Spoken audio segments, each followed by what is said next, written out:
नमस्कार, मैं हूं पीयूष कुमार। आप देख रहे हैं मेरे साथ हंसक ऐतिहासिक खबरों वाला चैनल होनहार बिहार। आज मैं आपको ईस्ट इंडिया कंपनी के बारे में बताने जा रहा हूं।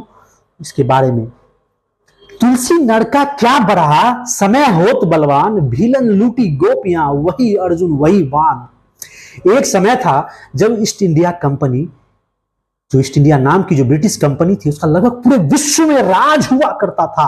और ब्रिटेन से पूरे जितना ब्रिटेन में पूरे प्रभावशाली बुरे प्रभावशाली लोग थे ना, इस कंपनी के मालिक हुआ करते थे। एक टाइम में ब्रिटेन की ऑफिशियल सेना से भी दुगनी बड़ी सेना इसके पास हुआ करती थी और लगभग दुनिया के लगभग सारे व्यापार पर एकाधिकार हुआ करता था इस कंपनी का। अफ्रीका में तो लोगों की गुलामी तक का ये व्यापार करती थी ये कंपनी, ईस्ट इंडिया कंपनी। ऐसे ऐसे जलवे थे इसके। और 1857 के सिपाही विद्रोह से पहले ये कंपनी भारत में भी राज करती थी।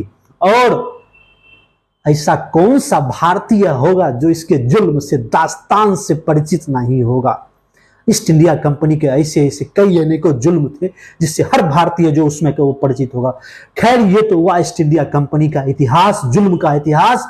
अभी ये कंपनी क्या कर रही है, क्या ये एग्जिस्ट भी करती है कि नहीं, इसके बारे में जानते हैं।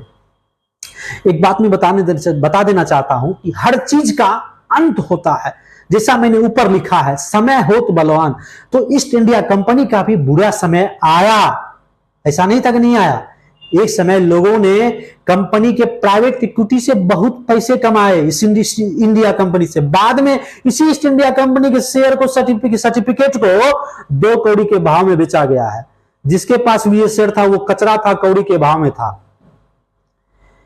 इस कचरे पर एक भारतीय संजीव मेहता की निगाह पड़ गई और एक तो संजीव को इसमें बिजनेस की संभावना दिख ही रही थी। उससे भी बड़ी बात, उस ब्रिटिश कंपनी का मालिक बनना जो 100 सालों तक भारतीयों को गुलाम बना के रखा था, ये अपने आप में गर्व की बात थी।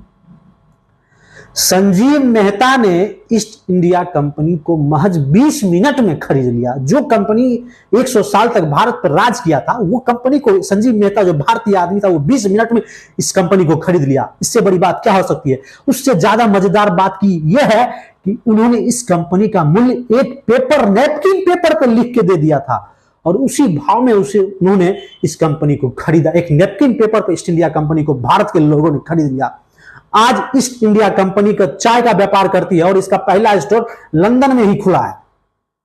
सोच के ही आनंद आ जाता है कि जिस कंपनी ने भारत में अत्याचार किए, उसे एक भारतीय ने नेपकिन पे भाव लिख के खरीद लिया। इससे बड़ी बात हम जैसे भारतीयों के लिए और क्या हो सकती है।